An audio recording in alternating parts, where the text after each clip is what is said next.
Like, I'm sorry, I don't have any money. Yeah. I can spot you some money if you want cookies. I was like, I have people around you. I feel bad, like Walmart every time you walk in and you're like, fuck, like, what are Walmart? Yeah.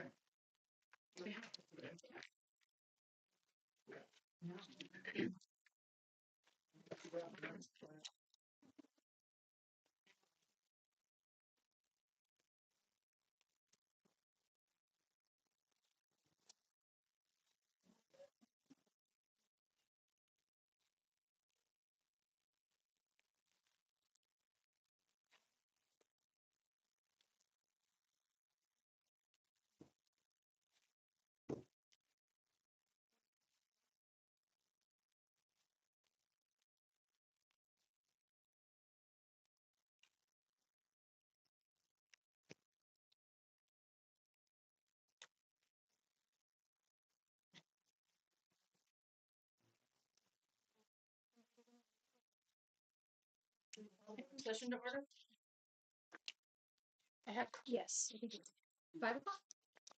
Would you like for me to start? Is that okay? Yes. Yeah. Okay. We will go ahead and have the work session to order at this time. It's 5 o'clock. I wanted to remind everyone the purpose of a work session is to provide information and facilitate discussion among the school board of trustees and our public that we serve regarding any program development, academic recognition. Tonight, we're going to be looking at a different model for that and district practices related to weather related decisions that affect academics and athletics and extracurricular activities. No formal board action happens at a work session.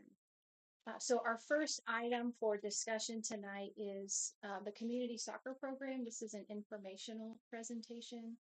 I believe we have a speaker here that signed in, Anthony Spix. He is president of the FHS Soccer League in Hymera, and he is here to start the conversation if soccer were a sport here at Shackman. So I'm going to go ahead and hand it over to you. Stand up here, does it matter? That doesn't matter. That would be great. You can stand. Hi, everybody. My name's Anthony Spinks. I don't know you already.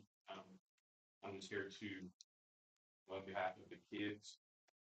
Last year at North Central, we started what's actually called 24 rec program, and we were able to get soccer started at North Central, but unfortunately, we didn't have enough kids to show up, so that kind of stopped that.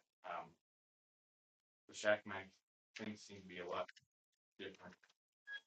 As far as our rec league has 65 of our 140 are Shack Mac kids.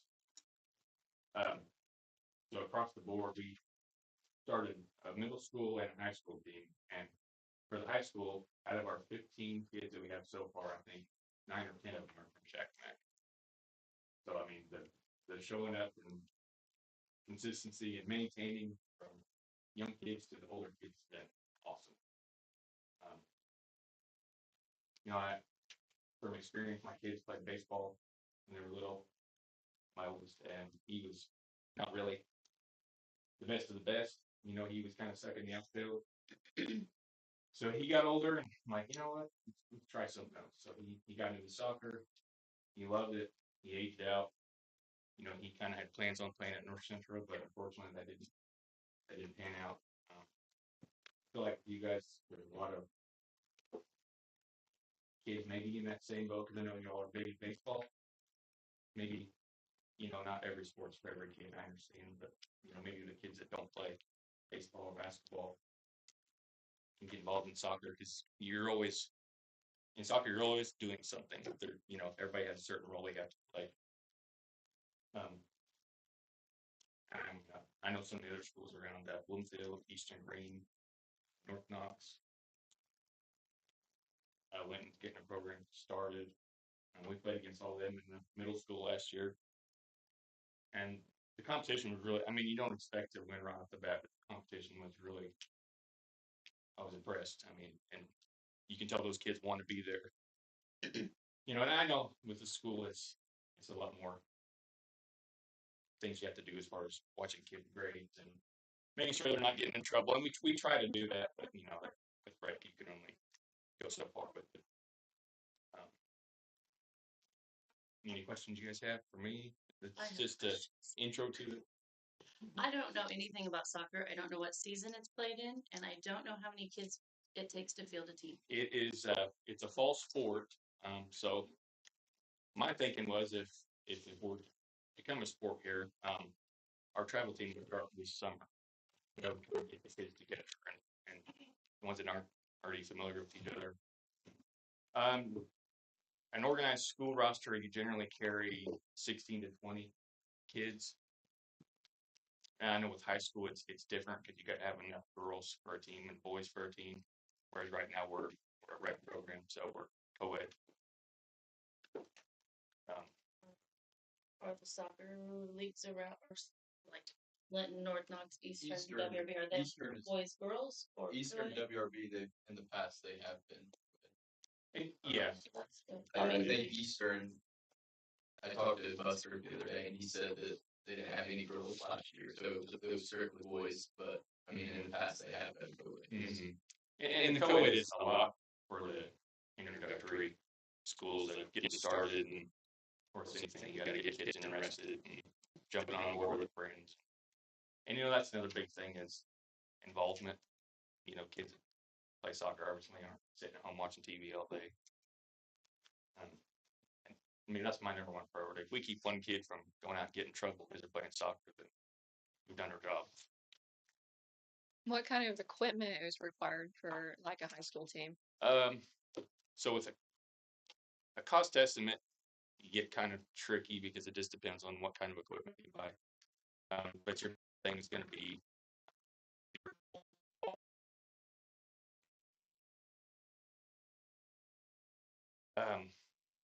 paint the fields, which that I know some of the schools have like the robot.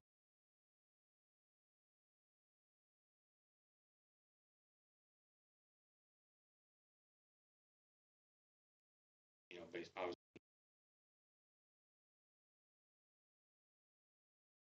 You guys have an old use?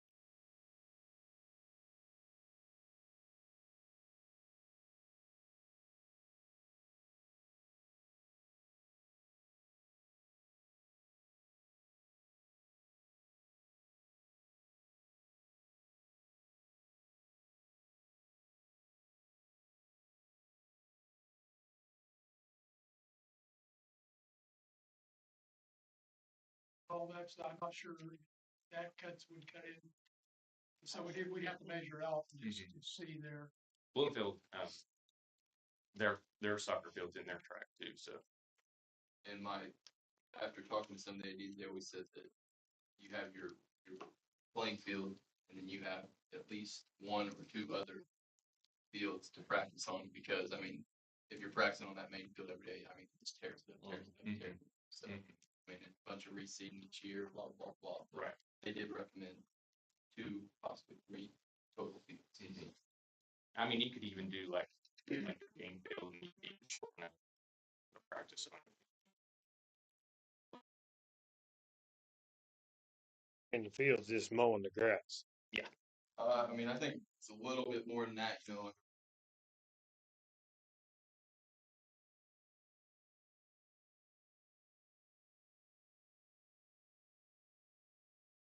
Making sure everything stays.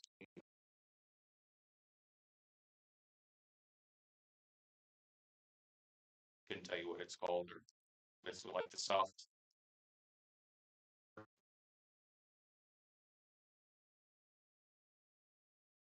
You talked about North Central. So how far and how involved was that their potential program?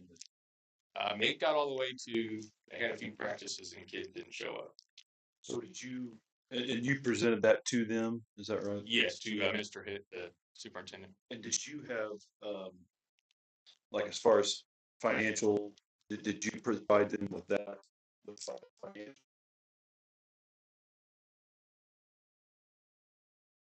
was your proposal to them as far as how?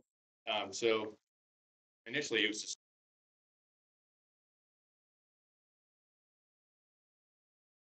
the goals and equipment that we needed. And they pretty much just said, okay, they were great to help out the kids and they got everything ordered and got it there and we kind of ran with it after that. What was the cost? Do you remember?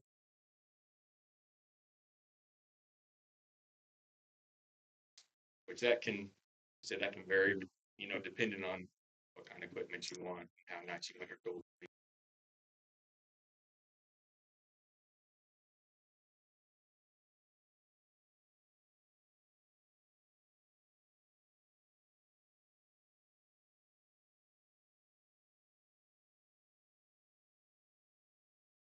The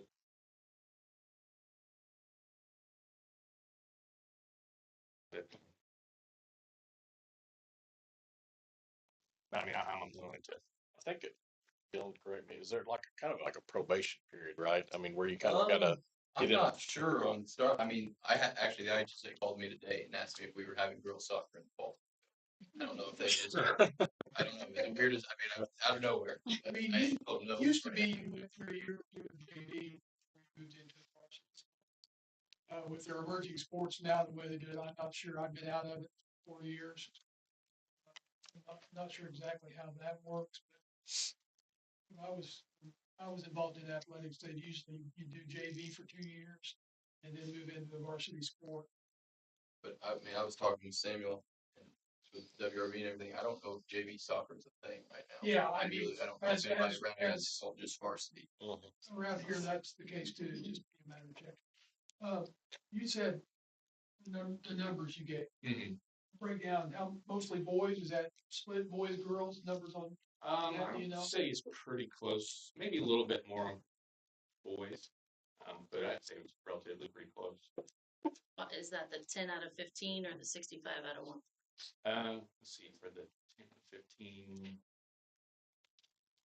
I'd have to go back and look at that one. I think that's probably about split, and then I'd say And they're those are pretty high close. school kids. Mm-hmm. And their kids, can I talk?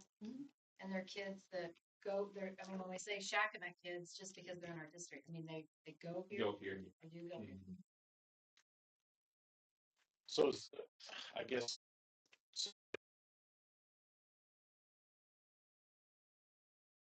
That gonna deplete your program over there if those kids come here, or are you talking like combining it or?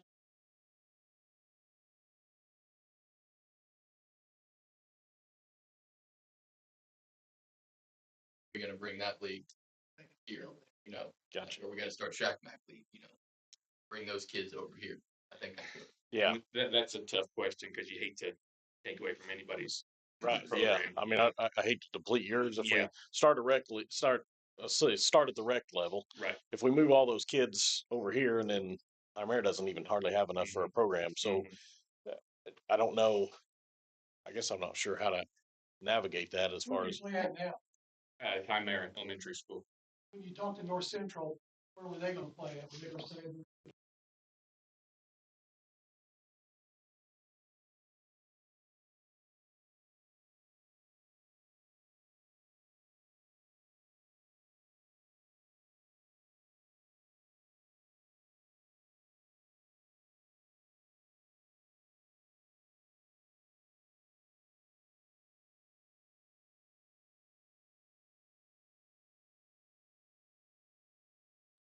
I'm confident they could all be competitive. I mean, you hate to see kids get blown out and get their Right. feelings hurt, but I have 100% confidence in all of them. But, and then in middle school, we've got a lot of good 7th and 8th graders, but we also have a lot of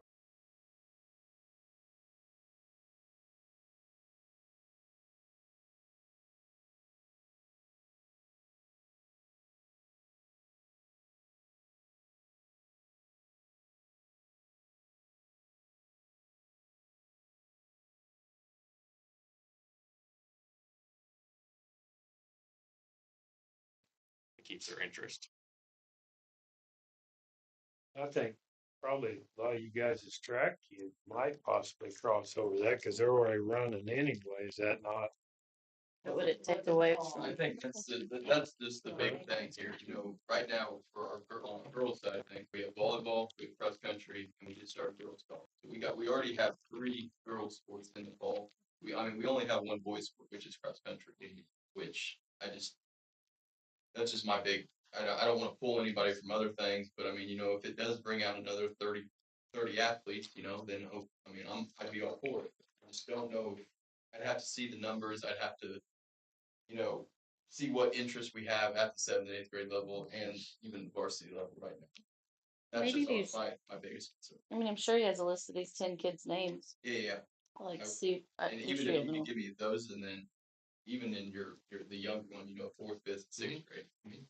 Because you know, here we start basketball and stuff at 5th grade level and everything. So if I could get like the exact numbers, who's from Shakamak, how many there are, 5th grade, 6th grade, 7th grade, 8th grade, and if they're in any other sports. yeah, Okay, yeah, I've got all that, all gonna break it down and just yeah, that would be really nice to see. send it over to you. I feel like it's probably a cheap sport to get into. Yeah. And I hate to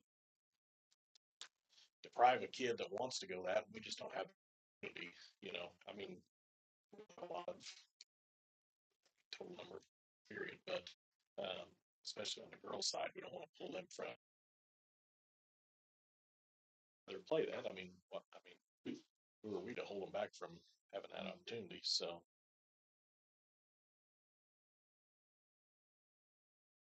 Question in there.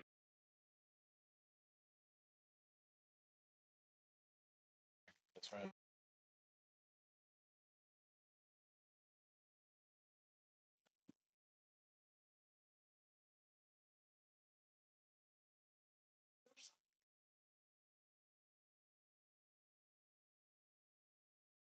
A lot of kids just open because of that. Question. Are you trying to coach it, or who's gonna coach? I would absolutely be willing to do that. That's something to kind of consider there. I have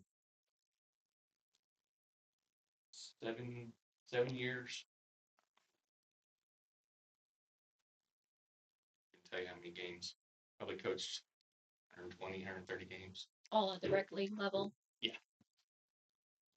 Do you have somebody, let's say we had middle school and high school, do you have people from your league or somebody else other than just you that would be involved in the program? Yeah, a lot of people are hesitant. Well, I don't know anything about soccer. None of us know about anything until we try it, you know. I think if we were to get a program that people would step up, because especially over here, the rec families have been great. Well, Emerald and her family has been there with us since day one. Her husband's out there setting up goals before we all even got there. Takes a village. So there's no decisions that can be made in these meetings, as Mhm. Dr. Smith said, but I think if you would get Dylan the information and then we can kind of weigh out if pros, cons, yeah. But definitely thank you for getting the conversation started Sure. Thank you for listening. and bringing it to Shakamak. Thank you. Appreciate Thank you. Is there any way doing a survey with the kids? Yeah, So that's what- Okay, yeah, cause then we kinda know, Yeah, see how much interest. yeah, if we got a lot of interest, which surveys are surveys, they may say they wanna do it and they don't, but can't take away from our ladies golf team, they done real good last year. Yeah, they did. About two. We're not pulling for volleyball, press charge. They can play more. That's in charge. I think we know their whole That's lot. So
total athletic participation, or is it existing athletes is something that we want to consider. I think a bare minimum roster is probably looking at 14. And ideally, a full roster is probably 18 to 22. That'd be an ideal situation. How many are on the field at the time? I don't even know that. 11. And Flag that's football. and it's common for a small school and a startup program, like you said, to start co-ed. That's common for sustainability purposes.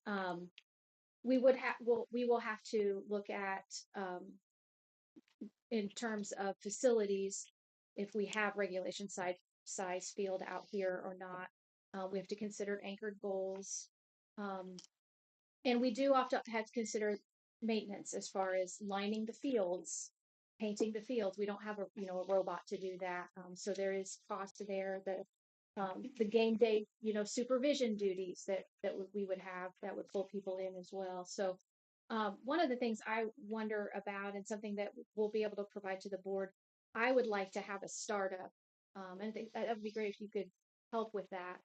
Some kind of a year one board level view of what a startup would cost, and if you could help us to provide that as we try to decide if this is something that we should do, if you could help us to get an idea of what goals, nets, uniforms,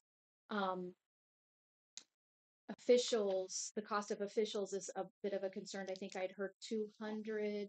They're paying about $100 an official, and there's 3 of them at a time, so 300 a night. And so, and I know our gate fee's not probably going to cover Yeah. that. That's for IHSA.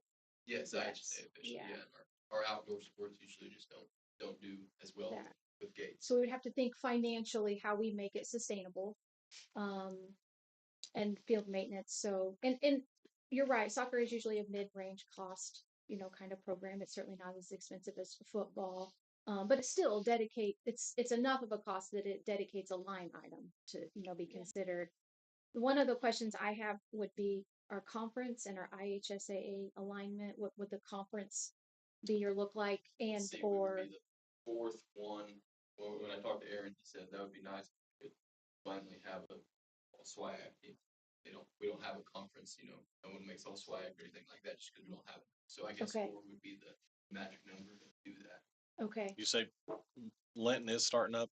Did you say that? Middle school. Okay. that's full. Okay. I was just thinking about what the conference would be, what travel distance might be for us and transportation costs. If we have a JV or middle school feasibility, which we'll try to gather that information with the survey that I know you're already working on.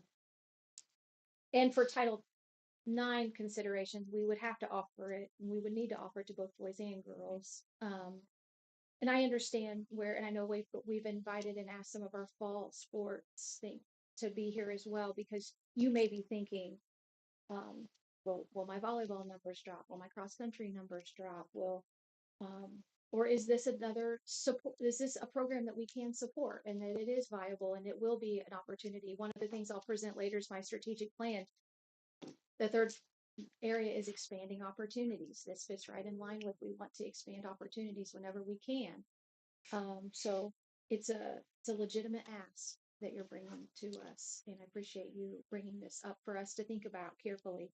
So I would recommend the board, if we're interested, let's return back to this after we get a student survey, interest gathered. I would like to do a participation overlap analysis to see. I think that's important. I would like some kind of budget, if you could help to get some kind of a first year budget projection. And I will ask our maintenance to do a feasibility on our facilities. We'll review that so we can get that in front of you as well, to look at. And then Dylan, if you could get back just anything we might need to know about scheduling, we can communicate on those costs. Be open and do our due diligence to make a good decision here. I can't promise we'll get that all done.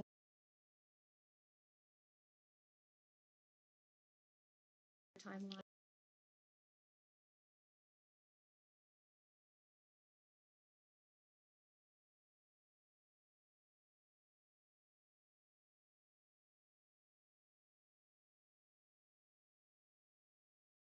Athletic recognition.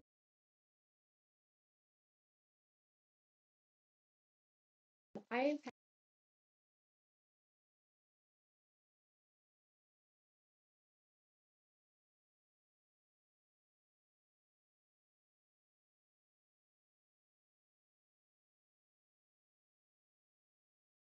validate.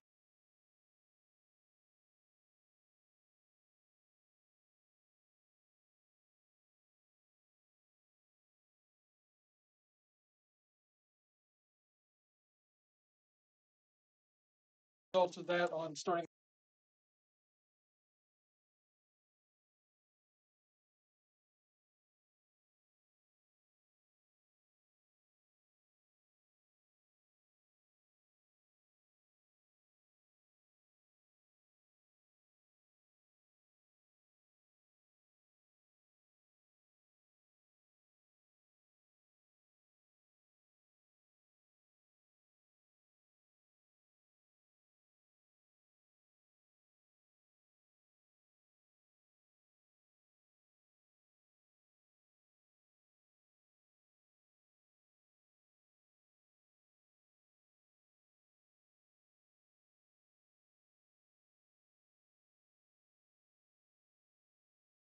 A lot of kids have trouble with art classes because they want that grade point average up. It also gives the students freedom and ability to take courses they're choosing without concern what their other encourages students to take risks by having rigorous courses. Moves away from the system where anything less than an A in every class seems unworthy. This would start if we would be allowed to do it with the class of 29 this year's freshmen. That molds in perfectly with our new Pathways diploma and the diplomas for that, the Honors Plus situation for that. It would be cum laude, and I've just put the, this is flexible, but it'd be an Indiana Honors Diploma candidate, GPA above 3.9. Magna cum laude, same with a GPA between 3.7 and 3.89. Cum laude, GPA between 3.5 and 3.69. So right now, we normally have one valedictorian and one salutatorian. Every once in a while, we'll have two or three. And that's great. I was just looking at the class of 2006. Right now, we have one of each, a valedictorian and salutatorian. If we went Latin system, we would have 11 kids get honors. And we would honor those kids with sashes or awards or something in their well. Now, in the survey, I asked the teachers for their opinion at the end. You could look at this and read this. We had some people were concerned, a few, for the most part, the majority of the teachers, I consider the majority of like this. I consider if you're neutral, you're for it. Some people I consider if you're neutral, your kids do that. I look at it, so look at it that way. There was some concerns that, well, some universities offer scholarships to the valedictorian and salutatorian for that. Well, that's true, but we'll still have a number one student and a number two student. You can still have two kids with a number one that are 4.0s, or if we ever go to a weighted system, 4.2, 4.3, or whatever, we're still going to honor those kids. The kids at the top of the class are still going to go over to TV2. Even though they're not the valedictorians, they're our number ones in the class. They're going to get honored. And this is just a way I think we get more kids honored for their grades. It gives them a chance to take, like I said, take some risks in classes that, if you make an A minus, well, if you're going for the valedictorian, an A minus makes a difference. Believe it or not, an A minus can make a difference to a kid. And when you have kids call you in the summer saying, oh, my grade point, and you're figuring out that hundreds and thousands percentile, it goes crazy, to be honest with you nowadays. And we'd just like you to consider this. I think you can ask most of the faculty, they're in favor of it. And just look at it and go from there. Is this something that most schools are moving this way, or is this something? Sullivan's moved to it. Clay Community is preparing to move to it. I think they're going to move to it this year. Next, most of them are looking at the class of 2029 or 30. That's the logical point. I mean, with the new diplomas, everybody seems to do it. Several aren't, several still go with that. I mean, I was looking at some information, some schools have 7 and 8 valedictorians. There was a concern too about the speakers. We always have a valedictorian and salutatorian. Well, my thought is have the president of the class speak and then have the kids, senior class, vote on who they want to speak. Or, the number 1 and the number 2 can speak. That's fine. Let the kids decide what they want. I mean, I'm all for letting the kids have a say in it. So Cross that bridge when we get there. yeah, but for this year, 2026, 27, and 28, we still have valedictorian and salutatorian, and then in class of 29, we would move into the Latin honor system. Any questions? I know a guy that threw his GPA so he didn't have to speak at graduation. Thank you. He's an old man, but anyway. Oh, thank you. I do have a spreadsheet of about 46 districts that are moving towards this. I'm happy to share with you in your superintendent update. I support Shane in the considering this in this recommendation. It was actually one of the first asks he had of me when we met. What do you need from me? I want to move to, and I said, okay, let's take a look at this. Why people are considering it now, and why districts are moving away from the old academic recognition model. A lot of it is the strict GPA class rank recognition. If you move to this model, it allows us to expand our recognition. It's a broader recognition model. It is aligned with the new graduation pathways. Some of the concerns about a fear of eliminating or moving away from a valedictorian or salutatorian, there are some schools that are adopting a hybrid model and still allowing for the Greek system of recognition and still selecting A number one. a number 1 and a number 2. And universities, they want to see the GPA. We're not eliminating the GPA by any means. So I think of it as being able to recognize more students. And the thresholds, we could decide what we want our thresholds to be for summa cum laude, magna cum laude, cum laude. Those can vary by district. We do have some autonomy there. But we don't want to retain and or stop ourselves from considering this, because some of the concerns and the fears are actually things that we can make the model ours and make it what we want it to be as far as recognition. So anytime we have an ability to increase recognition, hopefully decrease some unhealthy academic competition and behaviors, sometimes I think we inadvertently reduce rigor out of fear because of GPA sometimes.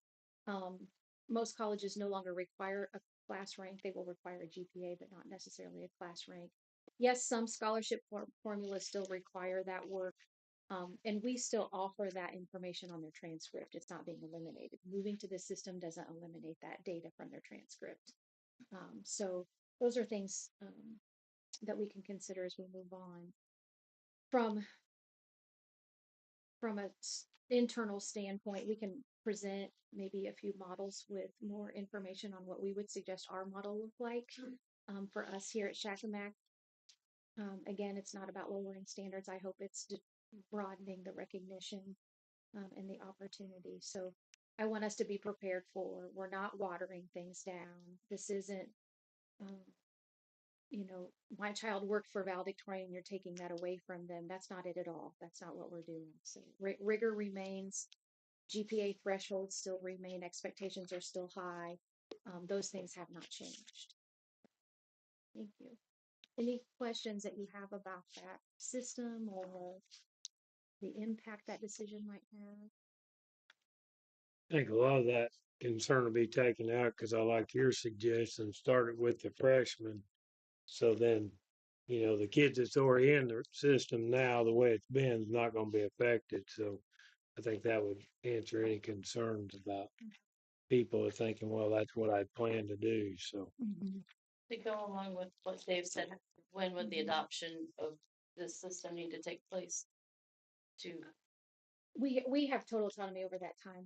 I mean, it could be before the end of this school year or the start of next school year. We have some time to fully consider the implications of that decision, and not talk to other neighboring districts that have moved to this and the pros and cons and what they're thinking as well.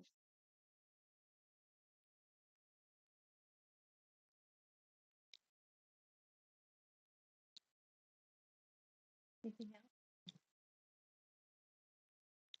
All right. Is that all? Thank you. Okay, let's move on to weather athletics activity decisions. So again, this item is for discussion tonight. We're not taking any action. The purpose of this is really just to work through our framework so future decisions are clear, consistent, aligned. I don't know about you, but we've been through an unusual winter, and I'm afraid it may not be unusual. It may be our new norm. So, over the past several weeks, we've had multiple cancellations, e-learning days. It's been an extraordinary winter. I can't think of the last time we've had to cancel school for an entire week because we've got 16 inches of snow. But we found ourselves in that situation and already had some weather cancellations in December ahead of that. So some questions arose regarding cancellations, athletic practices, activities on those days. And that highlighted a need, I think, for clarity, consistency, and making sure that we're sharing information with everyone moving forward. So the first bucket I wanted to talk about was just snow school day weather decisions. And just so that you know, when we're determining cancellations or delays, we consider the easiest one is if there's a travel advisory across either Greene County or Clay County. Now, we also consider Sullivan because we do have some of our special education students who we transport, but we also know that our weather oftentimes matches up and aligns with Sullivan and what they're we look at travel advisories first and foremost, and if there's any kind of a travel advisory, that's road conditions. District, we have a considerable amount of square mileage that we travel. So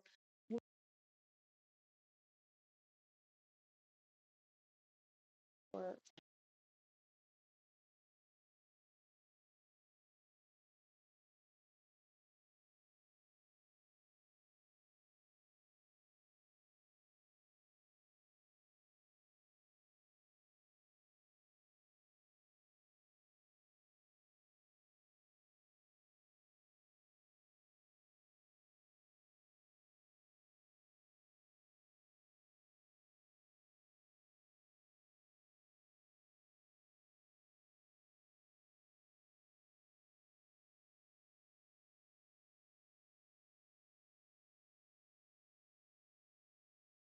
to think around -10 is probably when we need to be considering delaying. Now, I understand that sometimes it's actually colder at 9 in the morning than at 7. And in that case, when we delay, it's usually because the drivers and the parents appreciate daylight. So oftentimes that is the decision, not because it's necessarily warmed up greatly by 9 o'clock or 10 o'clock. Another thing we think about is after dark travel. And that is when students are coming home from a late night event, athletic event, and then they have to drive from the school back home and thinking about their safety and student driver safety period. So we don't base our decisions solely on neighboring districts, but I will tell you, I strongly consult with all of the neighboring districts and what they're doing. We do make our own decision, but it is oftentimes considered what other area districts are doing as well. Because I understand our footprint and our district and our area may differ. So I just first of all want you to understand the factors that are considered in all of those calls that we make. So the core question for us right now that has arisen was when school is canceled, should activities automatically be canceled? And a few years back, you might have remembered IHSA took that decision off our plates, and it wasn't permitted for a while. We weren't allowed. It's since been opened up that we have flexibility to decide um, if should activities automatically be canceled. Another thing that we think about, and because I see Debbie sitting here too, is preschool and her unique situation with preschool. So, should there be some discretion under certain circumstances? Um, we we want clarity, and we also want flexibility at the same time. So, how do we do that? Um, and I will tell you the comments. Well, if it's not safe for buses, in the morning. How do we reconcile that optional travel later in the day? So I want us to just talk openly about our risk tolerance and what our core values are and where we head there. Before I ask though, because you're here, Debbie, I don't want to put you on the spot, but can you help to explain why sometimes we need flexibility with preschool? With preschool, on the days, and I've had this discussion with Dr. Smith, when school is canceled, I do not even attempt to have preschool. If it's too bad outside for buses and all of that, our parents don't need to be out either. The 2 hour delays are where I would like a little bit of flexibility because, and it's only on certain ones. If it's inclement weather related, then no, our parents don't need to be driving in the fog. Or if it's a 2 hour delay where you're placeholding to decide whether we're going to close or not, I won't push it on those days. But on the days where you say it's too cold for the kids to be at the bus stop, or the roads are too bad for the buses at that time before daylight, our kids don't ride a bus. Our kids don't wait outside for a bus. They go from their house to the car. So that's where I would like flexibility, where preschool could still attend in the morning at their time because they are being transported, with the caveat that whenever I have done it in the past, I've always said to the parents, if you don't feel safe, if you feel like it is not a great day for you to come out, then by all means, you are the final decision maker for your safety and your child's safety. And I totally understand that. But I would like the flexibility to still have school on those days when it's due to those instances. Now, fog, and I always let my parents know every morning, hey, there's 2 hour delay due to fog. We will not have class today. Or there's a 2 hour delay. I'm waiting to hear if school will be canceled. If it's canceled, I will let you know. We will not have school in that instance. Does that So you clarify? communicate out to your students anyway. As soon as They I don't receive, necessarily. I communicate to my parents regardless of whether I know they've already received, because even if I don't, I have constant questions from some. So as soon as I get a call from the email from Dr. Smith through the application, is that what it's called? Yeah. I immediately text my parents saying, hey, I received it. The only time I didn't was the time I didn't receive text. So, but then I had parents asking, do we have school? So that clarification would be beneficial for preschool, just so I know the flexibility I would have. So do you have any questions about what I'm asking? Because I went to Dr. Smith and said, could we have school? We have in the past. And she said, let's talk about it and get a system in place. Yeah, that was my And- biggest concern is like, we don't have a system to separately communicate, but I mean, And if you do, then you, I'm sorry, I didn't mean to. I meant, no, if she does have a separate system to communicate, then Oh, I do. I just, Yeah. technically, I have a system in place with my families. I mean, Ian could tell you. Yep, I know firsthand. Yep. Mhm. He's had many Right. texts. And there are some, one of a layer of that decision too with the preschool is there's a financial implication. So they're paying for a service, whether we have it or not. They still get billed for that day. So we try our best to manage the risk and understanding their parents are transporting them and they're not on a bus and they're not waiting in the cold. And it is easier if we do have school then they're not upset about paying that because that was their decision. Another consideration is some schools they'll still allow preschool, but it's on a 1 hour delay. So if we're on a 2 hour delay, every time we're on a 2 hour delay, preschool's on a 1 hour delay. I don't know if that's something you. Which would be 9 o'clock instead of 8:30. But to me, that time frame, it's light. Generally, when my kids come, it is light throughout most of the year. So, but that is, if you say 9, I'll do 9. I know those decisions are big and big. Yeah, I was gonna say, like, thank you for the additional information. Like that makes sense. Comments on the preschool aspect of that? I think that's just something the administration.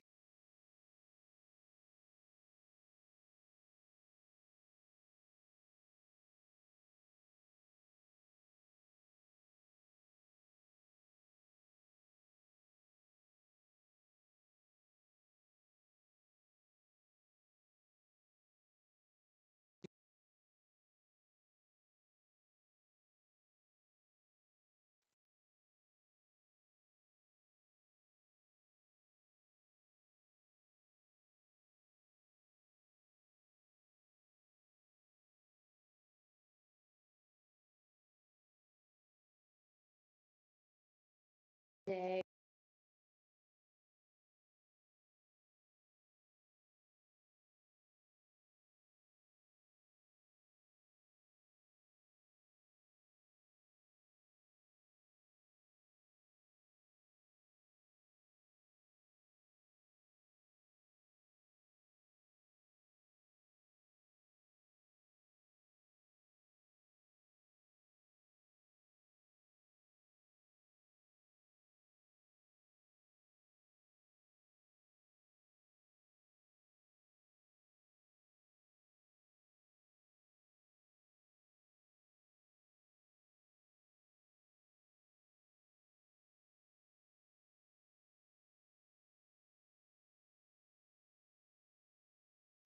It's 2 to 5.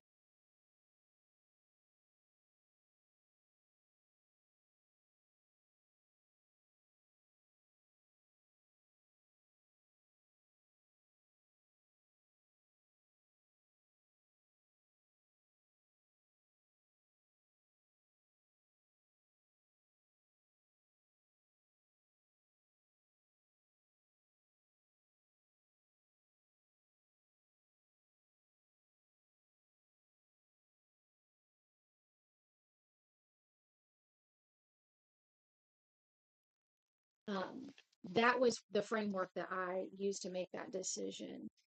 However, I want to capture the values and the opinions of the group. Some of you are parents of high school athletes.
I think Kind of risking a educate. busload of kids' lives would be, Say so. yeah.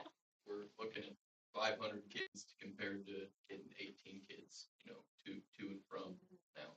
So you're also 18 lives No, are less absolutely important not. than the They all- 500 they all kids, matter. but so you're also looking at student drivers who haven't been driving in the snow for 20 plus years, who could have been, this is their first season, driving, and especially driving on ice. I really think that's a concern. I don't think students need to be on the roads. Yeah, and I think that's where the optional, comes in. And Well, but I think all you got to do, I'm not opposed, like she said,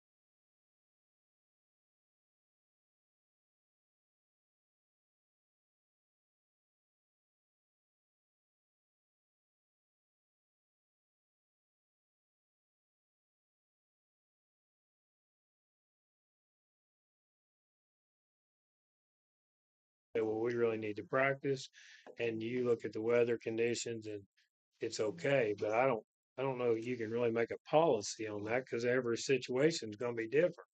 So I think that just needs to be handled. On a side note, I will say that closing campus completely allowed for the maintenance to do a stellar job cleaning the parking lots and everything like that. Usually there's like spots that aren't clean and like nobody was here, so it got cleaned well.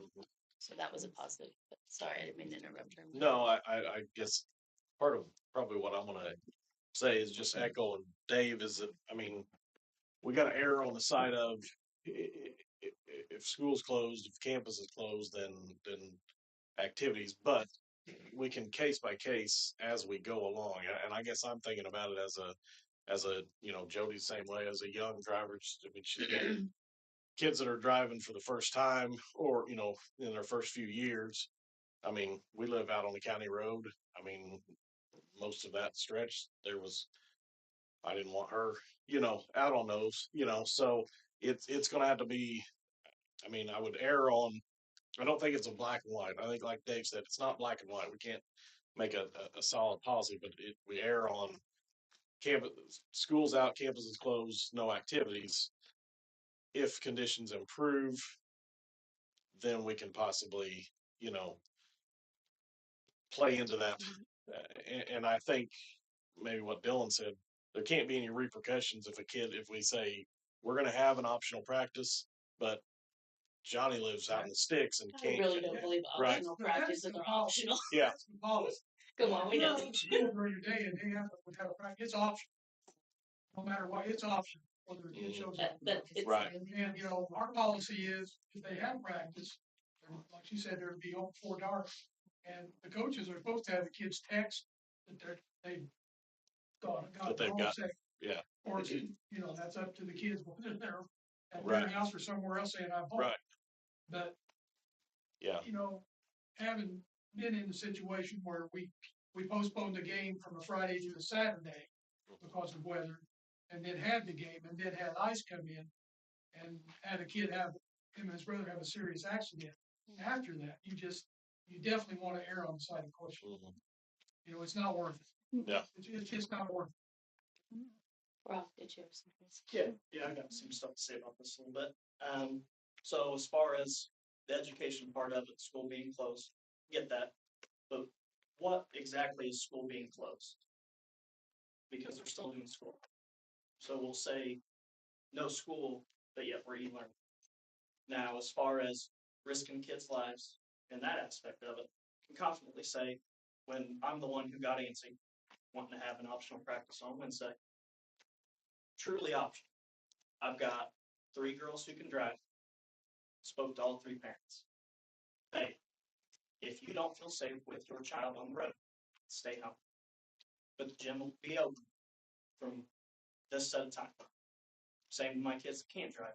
If your parents do not feel comfortable on the roads, stay home.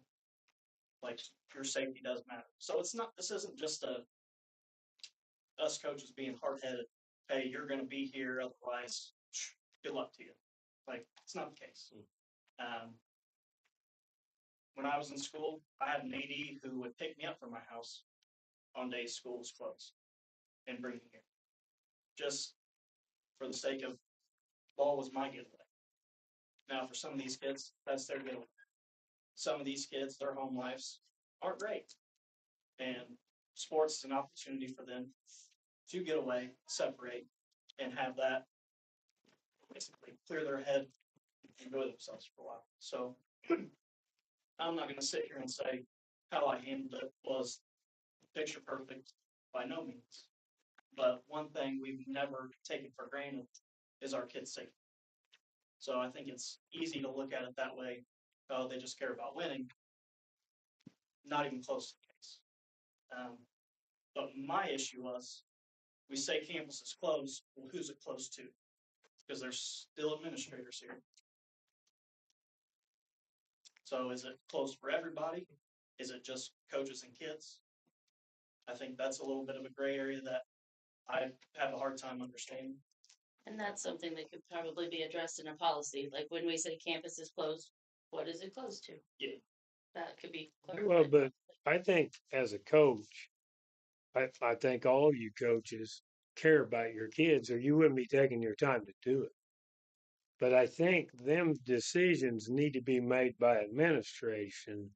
And if you have work something out with Dr. Smith or Shane or whoever, and you say, to where you can contact them and say, hey, I'd like to practice. I really think it needs to be the administration's decision whether you have practice or not. Because if they sign on to it, then they're responsible for it. And then If they don't sign on to it, we're all still responsible for it. So I just think it needs to be the chain of command. And you know what? It was a bad deal, but nobody got hurt, so it's in the past, and that's over. We don't need to bring that up no more because ain't nobody mad about it. But I just think in the future, it needs to go through the administration because either way, we're going to be responsible. Whether you contacted or you didn't contact, if something happens, we're on the hook. And I think that's all we want. We just want administrators making the decision. And then if we're responsible, then it was our decision and the people we hired to do it. But as far as, what's in the past is in the past. And nobody got hurt, thank God, and it didn't turn out to be bad. So we're not here to throw rocks at you about that. And you didn't have to bring that up, in my opinion. It's already been taken care of. I just think in the future, the policy needs to be, everything needs to be run through the administration. So that way you at least know.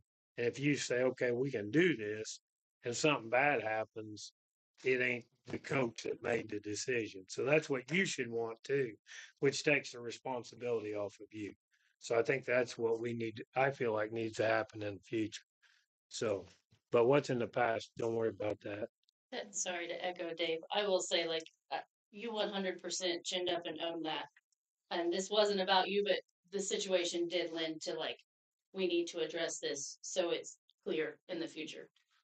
So I do appreciate, like, you have owned that. And I do know, because Clara played for Brock, optional practices were truly optional.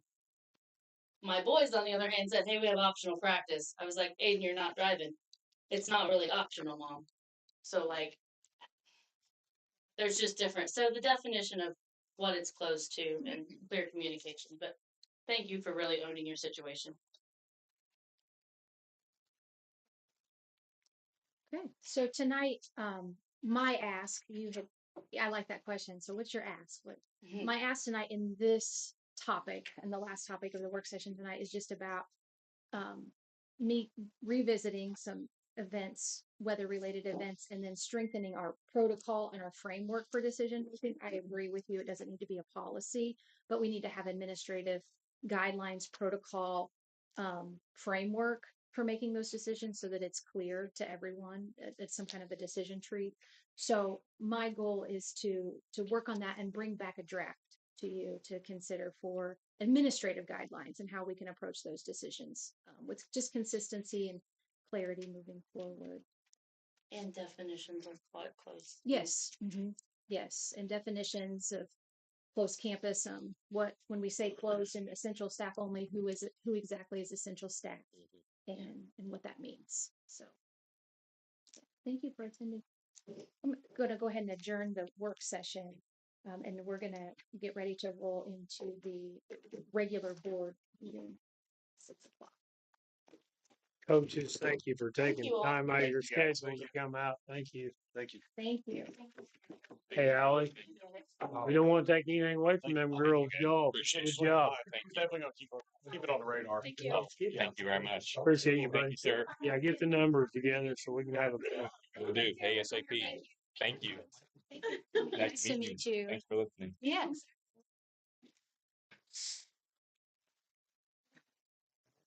And they have like big boy at the dinner table, I could sit at the big table for lunch.